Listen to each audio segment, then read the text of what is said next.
శివాయ. శ్రీ విష్ణు రూపాయ నమః.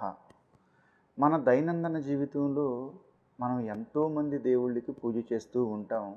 అలాగే మన జీవితంలో ఏదైనా మనకు సమస్యలు వస్తే కొంతమంది వాళ్ళ ఇంట్లో వాళ్ళతో షేర్ చేసుకుంటారు, కొంతమంది ఫ్రెండ్స్తో షేర్ చేసుకుంటారు, కొంతమంది ఎవ్వరితో చెప్పుకోరు. ఎందుకనంటే వాళ్ళకి ఆత్మాభిమానం ఎక్కువగా ఉంటుంది, సిగ్గు మొహమాటం విడి ఉంటుంది. అందులో ఎలాంటి తప్పు లేదు. ఎప్పుడైనా మనకు ఎన్ని సమస్యలు ఉన్నా వాటిని మనం పరిష్కరించుకొని గట్టిగా జీవితంలో నిలబడాలి తప్ప కుంగిపోయి కుసించిపోయి మనకున్న సమస్యలు 10 మందికి చెప్పుకుంటే దాంతో మనకు ఇబ్బందికరంగా ఉంటుంది తప్ప అవి మనకు ప్రాబ్లమ్స్ అయితే క్లియర్ అవ్వవు. అయితే మన సమస్యలు ఏమైతే ఉన్నాయో అవి తీరిపోవాలి అని అనుకుంటే మీ పూజా మందిరంలో మీరు పూజ చేసిన తర్వాత దేవుడికి చెప్పుకోవచ్చు, అందులో ఎలాంటి సందేహము లేదు. అలా మీ ఆత్మీయులు మీ బాధ తీర్చేవాళ్ళు మిమ్మల్ని అర్థం చేసుకునే వాళ్ళకు కూడా చెప్పచ్చు, అందులో ఎలాంటి సందేహము లేదు. కానీ ఈరోజు నేను మీకు ఒక ప్రత్యేకమైన ఒక మంత్రం చెప్తాను, ఓ భగవంతుని గురించి చెప్తాను. మీరు పొద్దున్నే నిద్రలేసి తలస్నానం ఆచరించి అయితే మీరు ఆరు బయటికి వెళ్ళాలి, లేదా టెర్రస్ పైకి వెళ్ళాలి, కొంచెం దూరంగా వెళ్ళి పొద్దున్నే సూర్య భగవానుడు ఉదయించిన టైం అంటే ఆ టైం ఎలా ఉంటుందంటే 6 నుంచి 10 లోపల ఈ టైమింగే. ఈ దానికి సూర్య అస్తమయం టైం అయితే మనకు పనికిరాదు. అయితే ఎవరైతే సమస్యలతో సతమతమవుతూ ఉంటారో, ఎవరికైతే చెప్పుకోలేని సమస్యలు ఉంటాయో, ఎవరైతే సమస్యలతో బాధపడుతూ ఉంటారో, ఎవరైతే మాకెవరూ లేరు ఆ దేవుడే దిక్కు అని అనుకుంటూ ఉంటారో, మీరు ఏం చేయాలి అంటే పొద్దున్నే నిద్రలేసి తలస్నానం చేసి ఏ రోజైనా పర్వాలేదు ఏమీ తినకుండా ఉండాలి ఆ రోజు.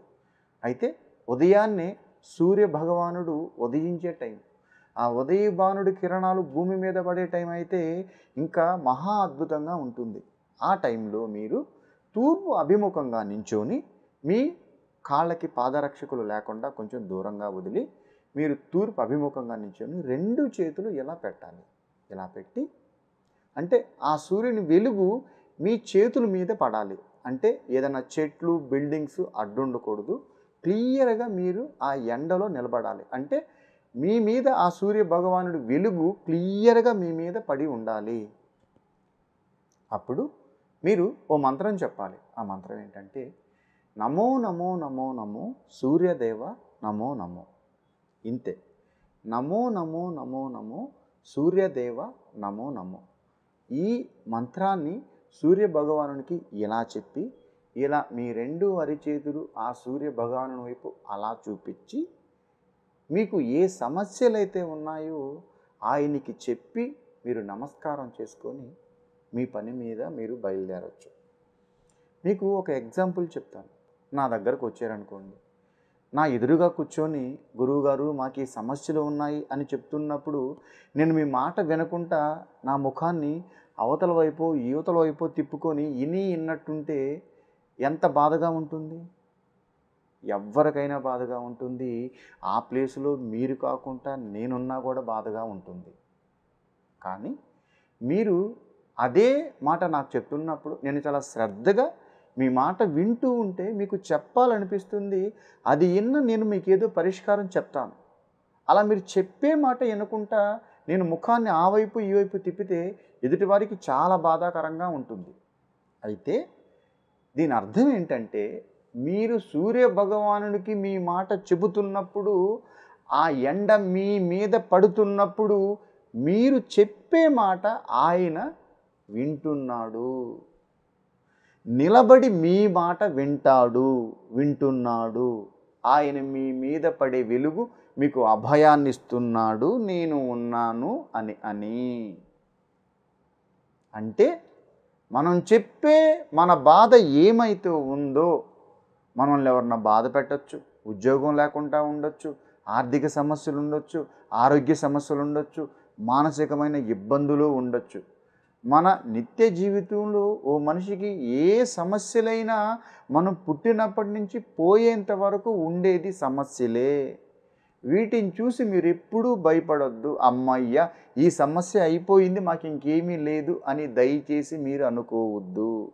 మనతో ఎవరు ఉన్నా లేకపోయినా మనం ఊహ తెలిసినప్పటి నుంచి పోయేంత వరకు ఉండేది సమస్యలే.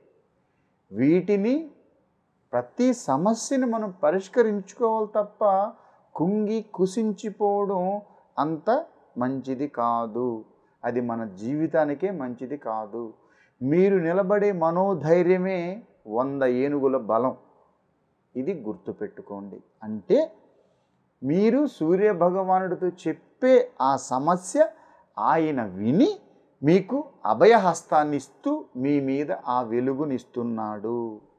అంటే మీరు వెలుగులో ఉండి ఏ సమస్య అయితే చెప్పుకుంటారో ఆ భగవంతునికి, ఆ ఉదయభానుడికి ఆయన మీకు మాట ఇస్తున్నాడు అని అర్థం. అందుకే అరిచేతులు ఇలా పెట్టి ఆ సూర్య భగవానుడికి మీ బాధ చెప్తే మీ అరిచేతుల మీద ఆ వెలుగు పడితే ఆ భగవంతుడు మీకున్న సమస్య పరిష్కారం చేస్తాడు. ఇది తథ్యం.